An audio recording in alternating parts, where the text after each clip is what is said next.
Hello বন্ধুরা, সকলে কেমন আছো? আশা করছি যে যেখান থেকে আমার ব্লগটা দেখছো সকলে ভালো আছো এবং সুস্থ আছো। আমরাও খুব ভালো। তোমাদের সঙ্গে শেয়ার করব সূর্য ওঠার আগে উঠে আমার সকালের ব্যস্ততা রুটিনের মাঝে আমি কিভাবে আমার ঘরের কাজ প্লাস রান্নাবান্না খুব তাড়াতাড়ি করি সকাল টাইমটা। তো এই দেখো আমি ভোর 4:30 থাকতে উঠে পড়েছি ঘুম থেকে। এবার উঠেই সমস্ত ঘরের আশিপাশি কাজ শুরু করে দিয়েছি। তারপর ঘরটা মুছে ঘরের লাইটটা অফ করে দিলাম যাতে কারো ডিস্টার্ব না হয়। আমি চাই না আমার কারণে কারো ডিস্টার্ব হোক।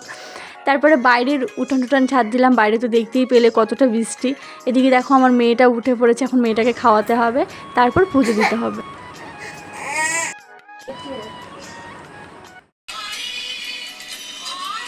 ভোরের দিকে একবার মামা সোনা উঠবে, তারপরে কিন্তু একটানা সেই ছেলে স্কুলে যাওয়ার আগ পর্যন্ত ঘুমাবে। তো বেশ ভালোই হয়, বেশ অনেকটা আমি সময় পাই আমি কাজ করতে। আগে তো জানো খুব কষ্ট হতো, আগে আমি এই কারণে নিজেকে একটুকু সময় দিতে পারতাম না। তো এখন আমি নিজের জন্য অল্প সময় দিতে পারি। সকাল থেকে অনেকটা ভিজলাম, তো এখন আমার হাত পাটা না কেমন ঠান্ডা ঠান্ডা লাগছে, তাই একটু গরম উষুম গরম জলটা খেয়ে সোজা চলে এলাম ফ্রিজ থেকে ডিম নিতে। এবার ডিমটাকে সিদ্ধ বসাই, তারপরে তোমাদের সঙ্গে বাকি কথা বলছি। আসলে কি বলো তো, খুব সকালে ঘুম থেকে উঠলে খুব তাড়াতাড়ি কিন্তু সকালে আশিবাসি কাজ পুজো সব কিছু সারা যায়।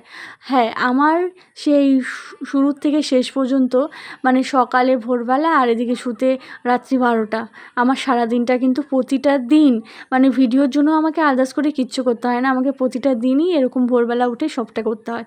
6:17 বাজে এখন। এখন আরও কী হয়েছে বলো তো, আগে তো ছেলের পড়াটা বিকেলে ছিল, এখন একদিন বিকেলে আর বাকি দিন সকালে। সকালে পড়া হলে এদিকে সকালে আবার হাফ রান্না করে গ্যাস কমিয়ে বা গ্যাস বন্ধ করে এখন আবার দৌড়াতে হয় ছেলেকে দিয়ে আসতে। তারপরে আবার ছেলেকে আনতে যেতে হয় বরের টিফিন, মানে খুব তার ব্যস্ততার মধ্যে আমার সকালটা কাটে।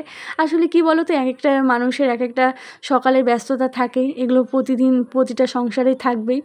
তো আমার ব্লগটা এইসব নিয়েই, তাই এইসব শেয়ার করি। এদিকে মেয়েটা উঠেছে কিনা দেখলাম, ছেলেকে তাড়াহুড়ো করে দিয়ে এসে আমি আবার সোজা এই যে সব গ্যাসগুলো কমিয়ে গেছিলাম, শুধু নিরামিষের গ্যাসটা যেটা তরকারি বসিয়েছি সেটা তখন বসিয়ে গেছিলাম, তাই সেটা তখন বাড়িয়ে দিয়ে গেছিলাম, কারণ একটা আন্দাজ আছে আমার যে এতটুকু সময়ের মধ্যে আমি চলে আসবো, তো হবে না। তো ডিমের তরকারি নামিয়ে এখানে আমি নিরামিষের তরকারিটাও নামিয়ে নিলাম। আজকে ডিমের তরকারি, এই যে এরকম একটা নিরামিষের তরকারি আর আলু ভাজা, বাস এই হলো সিম্পল মেনু। আর তোমাদের দাদাভাইকে এখানে আমি মুড়ি দিয়ে দিলাম, কারণ সকালে বাসি মুখে যেতে নেই বাড়ি থেকে, তাই ও যখনই যায় জল বিস্কুট কিংবা মুড়ি এইসব দিয়ে দিই, খেয়ে তারপরেই বেরোয়। এখানে ছাতা মাথায় দিয়ে প্রচণ্ড বৃষ্টি হচ্ছে বাইরে।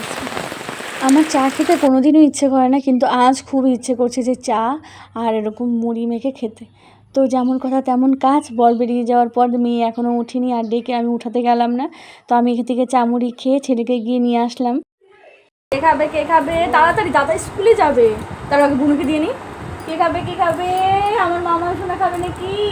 কে খেলো মামা? আবার কে খাবে আমার গদাই খাবে নাকি? দাদার অঙ্ক পরীক্ষা। উল্টো কাজ হলো, আগে খেলো তারপরে স্নান করলো। আর মামাম শোনা আমার জামা ধরে টানাটানি করছিল। ওই যে এখন গাড়ি চলে এসেছে, ছেলে বেরিয়ে গেল স্কুলে, ওকে উঠিয়ে দিয়ে এসে মেয়েকে ওই যে ম্যাগি বানিয়ে দিলাম। মেয়ে সকালে বললাম না খেতে হবে না, কিন্তু খাবেই, তো ওই যে বানিয়ে দিতে হলো। খুদে তো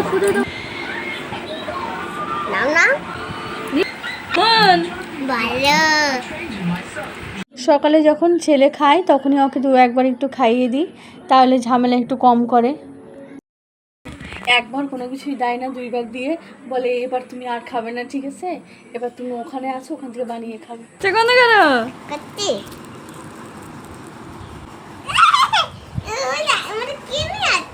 হ্যাঁ বাবা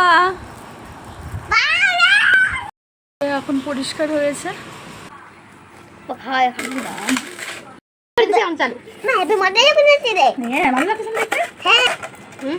অনেক তাড়াতাড়ি জমে যায়,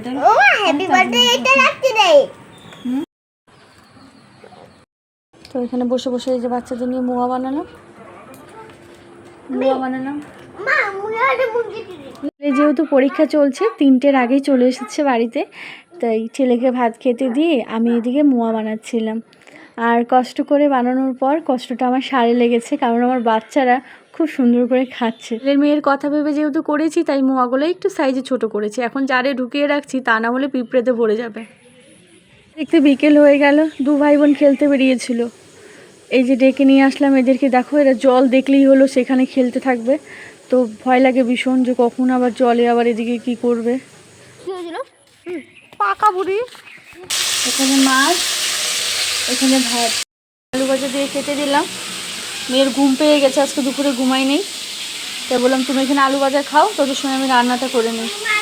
বন্ধুরা, আজকের ব্লগটা আমি এখানেই শেষ করছি। সকলে ভালো থেকো, সুস্থ থেকো, আবার দেখা হচ্ছে নেক্সট দিন নেক্সট ব্লগে। টাটা। এখন ঝোলটা এখনও ফোটেনি, ঝোলটা ফুটবে। মাছগুলো ভেজে রেখেছি, মাছগুলো দেবো, দেরি হয়ে যাবে। আজকে তোমাদের দাদাভাই একটু দেরি হবে আসতে, যেহেতু মামা সোনাকে ঘুম পাড়াতে হবে, তাই তারা আছে। তো থাক, আজ তাই ভাবলাম আজকের ব্লগটা আমি বড় করবো না, এখানেই শেষ করছি।